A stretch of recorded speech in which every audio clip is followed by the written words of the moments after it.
I had the pleasure years ago of meeting Nan Cheng, who wrote Life and Death in Shanghai, but her story took place much later on. What happened in the immediate months to the people who were Kuomintang, the other side? They couldn't get out. What was life like for them? Thank you for that question. I was just thinking, would you mind if I read one portion here? It has to do exactly with what you're asking. So everybody had to decide whether they were going to leave or stay, or this one of my characters named Benny had one ticket. It was already, the liberation of Shanghai had happened. The revolution had taken place October 1st, 1949. China was now the People's Republic of China. But the borders were still, people could still flee or leave or whatever. It was getting more difficult. So Benny had one ticket. He could leave, but he didn't. He had 6 more months before he would get his college diploma. And he knew that if he fled without anything, without money, without anything, that he would just be another refugee. So he took his ticket and he said, he persuaded his younger sister to go instead. And on the morning, and so his sister's name is Doreen.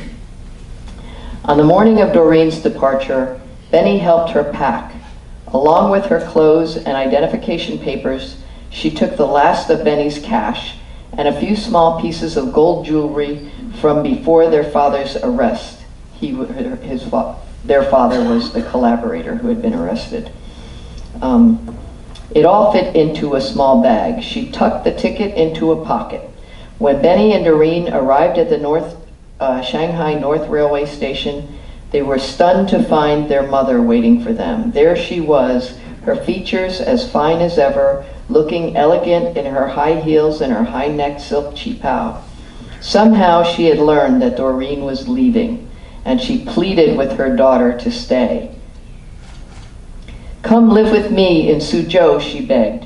"If you go, we'll never be together again." So Benny did not believe that his mother really wanted his sister to stay, and he persuaded his sister, "No, you've got to go." And so the train was boarding at the platform. Before Doreen could get on, she had to present her exit permit to the communist customs inspectors and submit to their questions. On the platform, she went into the Red House, nicknamed for its color as well as for the new regime's politics. Benny and his mother waited in uncomfortable silence. Inside, a scornful inspector rummaged through Doreen's bag, zealously searching for contraband. He dug through her things. He pontificated, saying that anyone wanting to leave the new People's Republic must be a counter-revolutionary. The inspector found her gold jewelry and accused her of hiding it for illicit purposes. The officials seized all her possessions and pushed her out of the Red House. She ran to Benny in tears, relaying that the inspectors had taken everything. As Doreen stood crying, the train engineer tooted the horn and the conductors announced the last call to come aboard. Benny shouted a single question: "Where is your train ticket?" Suddenly Doreen remembered and reached down to her hip. "It's in my pocket." "That's good enough," Benny exclaimed, almost dragging her to the departing train. As Benny hustled his sister toward the car door, his mother clung to the girl's arms, imploring her to stay, pleading that she needed Doreen to help care for her when she grew older. "No, you mustn't leave. I'll never see you again," she screamed, trying to dig her high heels into the platform as she tugged on Doreen. Benny was stronger. He managed to push his sister onto the train just as it began to pull away.